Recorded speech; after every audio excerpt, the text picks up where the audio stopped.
जय हिंद दोस्तों। अगर आपको भी आर्बिट्रेशन का नोटिस आया है तो हो जाओ सावधान, आपकी भी फैमिली को परेशानी हो सकती है, आपकी भी फैमिली खतरे में जा सकती है।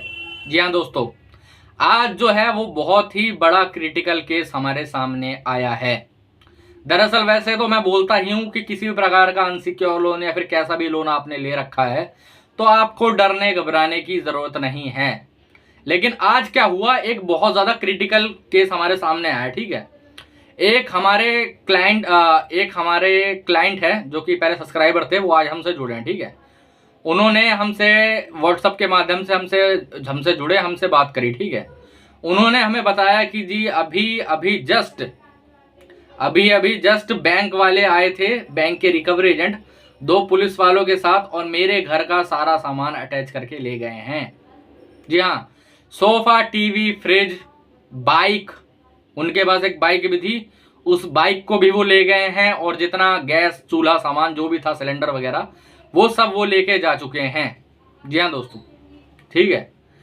उन्होंने बताया कि मैं तो उस घर में अब रहता भी नहीं हूं, मेरी फैमिली रहती है, मेरी फैमिली का लमसम वो सारा सामान ले जा चुके हैं। जो बाइक है वो मेरे भाई के नाम पे है, उस बाइक को भी वो ले गए बैंक वाले। समझ रहे हैं आप? उस बाइक को भी वो अटैच करके वो बैंक वाले ले जा चुके हैं पुलिस वालों के साथ। तो जब ये सब बातें उन्होंने बताई मुझे, तो मैंने उनसे पूछा कि आपको कोई आर्बिट्रेशन के नोटिस वगैरह आए थे क्या अभी तक? तो उन्होंने बोला जी आए थे, लेकिन मैंने उनको इग्नोर करा, मैंने तो लोन लिया था, मैं इसमें तो कोई चीज़ मेरे को बताई नहीं की अभी तक कि ऐसे कुछ अटैचमेंट भी होती है। जो अनसिक्योर लोन है उसमें कहाँ कुछ सामान वगैरह नीलाम होता है। तो आप लोगों को पहले तो एक चीज़ जान लेनी चाहिए मेरे भाई, अनसिक्योर लोन में माना कि बैंक आपके साथ ज़्यादा कुछ कर नहीं सकता है, ठीक है, एनबीएफसी आपके साथ ज़्यादा कुछ कर नहीं सकती, लेकिन इसमें जो आर्बिट्रेशन का क्लॉज दिया हुआ है ये बहुत ही ज़्यादा हानिकारक है मेरे भाइयों, बहुत ज़्यादा हानिकारक है। तो इसीलिए हमेशा आर्बिट्रेशन को इग्नोर ना करें। फिर जब मेरी उनसे बात हुई तो मैंने उनको सोल्यूशन बताया इस चीज में क्या है कि अगर आपका अवार्ड पास हो चुका है तो क्या क्या आपको करना है। अब वो चीजें उन्होंने बताई हैं वहां पर, और वो चीजें जो थी, अब कोर्ट से ऑर्डर लेके वो चीजें उनको सामान वापसी मिल जाएगा, जो भी सामान है वो उनको वापसी मिल जाएगा, जो भी उनकी बाइक वगैरह वो हुई थी, अटैच हुई थी, वो उनको वापसी मिल जाएगा। ठीक है, ठीक है, आज ही बात हो गई है और आज के आज ही उनको वो सामान वापसी मिल जाएगा। ठीक है, अब इन सब चीजों से मान लेते हैं उनका हो चुका है ठीक, जो भी उनकी प्रॉब्लम थी वो ठीक हो चुकी है। ठीक है। ऐसे एक हमारे सब्सक्राइबर है दीपक, उनका भी आर्बिट्रेशन का अवार्ड पास हो चुका है, लेकिन उनकी भी लमसम प्रॉब्लम ठीक करवा रहे हैं, कोई दिक्कत वाली बात नहीं है उनको भी। ठीक है, उनकी भी ठीक हो चुकी है लमसम। ठीक है, तो ऐसे में फिर करें क्या? जब आर्बिट्रेशन का नोटिस वगैरह आपको आता है तो ऐसे में क्या करना चाहिए? पहली बात तो आर्बिट्रेशन के अवार्ड पास होने तक का वेट करें ही ना। ठीक है, आप लोग बीमारी को बढ़ने का मौका कभी मत दो। ठीक है, अगर वो खांसी है तो उसे खांसी तक ही रोकिए, उसकी दवाई खांसी पर ही करवाइए, उसका वेट मत करिए कि वो खांसी कब टीवी होगी तब हम हॉस्पिटल जाए। क्योंकि मेरे भाई अगर आर्बिट्रेशन का एक बार अवार्ड पास हो गया तो आपको कोर्ट ही जाना पड़ेगा, कोर्ट में जाके ही चैलेंज करवाना पड़ेगा उसे, कोर्ट में जाके आपको उस अवार्ड को चैलेंज करना पड़ेगा, उस पर स्टे लेना पड़ेगा, तब जाके आपका सामान वगैरह बचेगा। आर्बिट्रेशन के नोटिस के अंदर जो अटैचमेंट होती है वो सामान किसी भी मूवेबल एसेट की हो सकती है, आपका प्रिंटर, आपका टीवी, आपका सोफा, आपका फ्रिज, आपकी बाइक, आपकी कार, घर के बर्तन तक काउंट हो जाते हैं इसके अंदर। समझ रहे हो? अभी जो लेके गए थे वो सिलेंडर भी अटैच करके ले गए हैं, घर का गैस चूल्हा तक।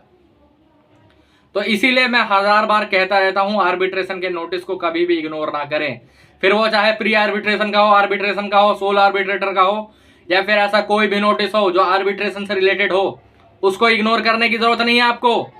अगर आपने इग्नोर करा तो बहुत ज्यादा प्रॉब्लम हो सकती है, आपको बहुत ज्यादा प्रॉब्लम हो सकती है। तो इसीलिए कृपया करके आर्बिट्रेशन के नोटिस को इग्नोर ना करें।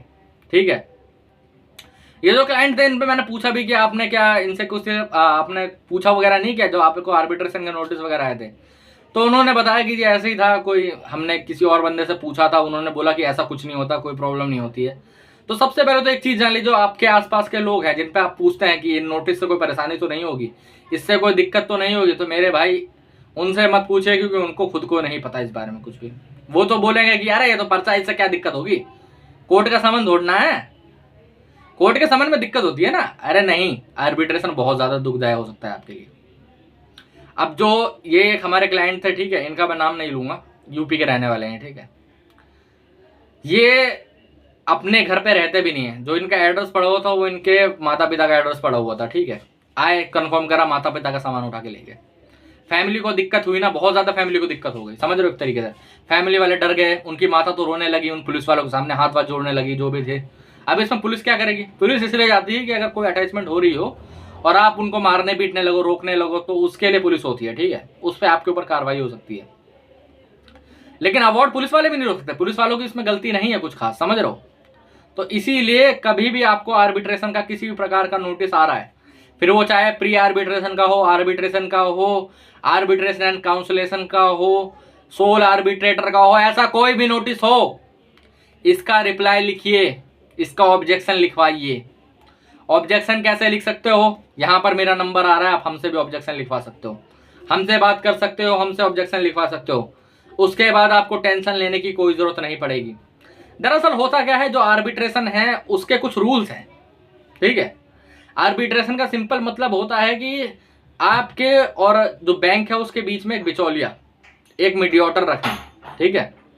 वो जो मीडिएटर है वो दोनों पक्ष की बातें सुनेगा और फिर एक फैसला देगा कि हाँ, एक काम करिए, लोन बहुत ज्यादा हो रहा है, आप 30% पे बात कर लीजिए, आप 40% पे सेटलमेंट कर लीजिए, इस तरीके से। लेकिन दरअसल होता क्या है, जो आर्बिट्रेशन की प्रक्रिया है, आजकल बैंक इनको आर्बिट्रेशन की जो प्रक्रिया करता है ना मेरे भाई, वो अपने ही पैनल के एडवोकेटों से करवाता है। तो जब अपने ही पैनल के एडवोकेट से वो आर्बिट्रेशन की प्रक्रिया करवाएंगे तो पक्ष जो फैसला है वो तो उनके पक्ष में ही जाएगा। दरअसल रूल ये कहता है किसी रिटायर जज को आर्बिट्रेटर रखा जाएगा, लेकिन ये लोग क्या करते हैं, अपने ही पैनल के एडवोकेट को रख रहे हैं। किसी फाइनेंशियल सर्विस वाली किसी को वो रख लिया, समझ रहे हो, किसी एजेंसी को रख लिया, किसी अपने एम्प्लॉय को रख लिया। और बताइए, ये तक हो रहा है। कुछ कुछ आर्बिट्रेशन के अंदर मैंने देखा है खुद के एम्प्लॉय को रख लिया, सीए को रख लिया आर्बिट्रेटर। ऐसा थोड़ा ना होता है, बाकायदा रिटायर जज को रखा जाता है आर्बिट्रेशन के अंदर। लेकिन अगर रिटायर जज भी आपके केस के अंदर है तो उनसे भी कोई जस्टिस की उम्मीद मत रखिए, पहली बात तो, क्योंकि वो भी जो है वो बैंक की तरफ से ही है। आप तो उनको सैलरी दे नहीं रहे हो, एक भी रुपया उनको दे नहीं रहे हो। जब वो बैंक की तरफ से है तो बैंक का फैसला सुनाएंगे ना यार। अगर आप मेरे क्लाइंट हो तो मैं आपकी बात सुनूंगा ना, बैंक की सुनूंगा? नहीं सुनने वाला ना। तो इसीलिए हमेशा आर्बिट्रेशन का ऑब्जेक्शन लिखवाएं। जिस दिन आपको नोटिस रिसीव होता है उस दिन आर्बिट्रेशन का ऑब्जेक्शन लिखवाएं, और ऑब्जेक्शन स्पीड पोस्ट करें, मेल करें, और उसके बाद टेंशन फ्री हो जाएं। क्योंकि आर्बिट्रेशन की प्रक्रिया के अंदर एक जजमेंट था, वो एक राजस्थान हाई कोर्ट का जजमेंट है, जिसके अंदर सीधे सीधे कहा गया है आर्बिट्रेशन जो है वो दोनों पक्ष की सहमति के बाद ही हो सकता है, वरना नहीं हो सकता है। आप अपना ऑब्जेक्शन फाइल करवाओगे, खत्म हो जाएगा वो आर्बिट्रेशन का नोटिस। अगर उसके बाद भी बैंक को आर्बिट्रेशन करना है तो उन्हें हाई कोर्ट जाना पड़ेगा, जो कि बैंक कभी भी हाई कोर्ट नहीं जाएगा। मैं बता रहा हूं क्यों। अगर मान लो बैंक हाई कोर्ट चला गया, इनको जो एडवोकेट होते हैं वो भी हाई कोर्ट के रहते हैं कई बार, ठीक है। अगर बैंक हाई कोर्ट चला गया, वहां पर जज ना तो बैंक की सुनेगा ना आपकी। वो बोलेगा चलो ठीक है, एक बात करते हैं कि हम अपना आर्बिट्रेटर दे दे रहे हैं, आप इससे आर्बिट्रेशन की प्रक्रिया करवाएं, और वो दोनों पक्ष की बातें सुनेगा और हमेशा आपके पक्ष में ही फैसला देगा। 10 से 15% पे ही बोलेगा वो भी कि सेटलमेंट कर लो, एक काम करो। ज्यादा कितना बोल देगा? 30 बोल देगा कि 30 पे कर लो, समझ रहे हो। तो इसीलिए कभी भी बैंक कोर्ट में नहीं जाता है, ठीक है, हमेशा खुद से ही आर्बिट्रेशन की प्रक्रिया करता है। आर्बिट्रेशन के नोटिस 3 जगह हमेशा चेक करें, मेल पे, मैसेज में और व्हाट्सएप पर। इन तीनों जगहों पे आर्बिट्रेशन के नोटिस आपको आ सकते हैं, ठीक है। जैसे ही आप आर्बिट्रेशन का नोटिस डाउनलोड कर लेते हैं, कई लोग बोलते हैं कि सर मेरे पास तो मेल आईडी नहीं है। अब मेरे पास अगर मेल आ रहा होगा तो मैं क्या करूंगा? मेरे भाई, ये जो नोटिस होते हैं उनके अंदर ना एक कोड छुपा होता है। जैसे ही आप इनको डाउनलोड करोगे तो जाके एजेंसी के पास दिखेगा कि हाँ उसे रिसीव हो चुका है, जो भी क्लाइंट है, ठीक है। अगर उन्होंने डाउनलोड कर लिया तो उन्हें दिख जाएगा, समझ रहे हो आपका, कि आपने डाउनलोड कर लिया, आपने रिसीव कर लिया, तो प्रक्रिया स्टार्ट होगी। अगर कोई नंबर बंद है, आपने डाउनलोड ही नहीं करा अपना नोटिस, तो भी वो शो नहीं होगा, समझ रहे हो कि हमने इन्हें नोटिस भेजा था। व्हाट्सएप पर किसी प्रकार से नोटिस आ रहा है, आप डाउनलोड करोगे तो ही शो होगा कि हाँ जी डाउनलोड कर लिया है इन्होंने, इनके पास हो चुका है। स्पीड पोस्ट से अगर आ रहा है, आपने स्पीड पोस्ट रिसीव करा होगा तो ही आपको शो होगा कि हाँ भाई साहब बंदे ने स्पीड पोस्ट रिसीव कर लिया है, वापसी नहीं आया, अब हम प्रक्रिया कर सकते हैं। ठीक है, तो इस चीज़ से घबराने की जरूरत नहीं है। इसलिए अगर आपको अपने फैमिली को प्रॉब्लम वगैरह में नहीं देखना है, आपको कोई दिक्कत नहीं पालनी है, आपको कोई तो ये बीमारी है, मैं झूठ नहीं कह रहा, हर एक नोटिस एक तरीके की बीमारी है। तो जब हर तरीके का नोटिस एक तरीके की बीमारी है तो उसका इलाज करवाइए, खत्म हो जाएगा वो नोटिस। तो इसीलिए किसी भी प्रकार का आर्बिट्रेशन का आपको नोटिस आ रहा है, आपको उसका ऑब्जेक्शन लिखवाना है। खुद भी लिख सकते हो, हम पे भी लिखवा सकते हो, यहाँ पर नंबर आ रहा है, कुछ मत करिए, हमें नोटिस व्हाट्सएप पर भेज दीजिए, हम आपका रिप्लाई लिखवा के आपको दे देंगे। ठीक है, आप उसे स्पीड पोस्ट करें, उसे मेल करें, बस खत्म कहानी, और कुछ नहीं करना आपको। ठीक है, और डरने घबराने की जरूरत नहीं है, आपको टेंशन लेने की जरूरत नहीं है बिल्कुल भी, समझ रहे। तो इसलिए डरे घबराए बिल्कुल भी मत। अगर आपका अवार्ड तक पास हो चुका है आर्बिट्रेशन के अंदर, तो आप उसको तक चैलेंज कर सकते हो किसी भी डिस्ट्रिक्ट कोर्ट में जाके, समझ रहे हो, क्योंकि आपने तो उसके अंदर कोई प्रक्रिया दिया नहीं है, आपने तो वो करा नहीं है।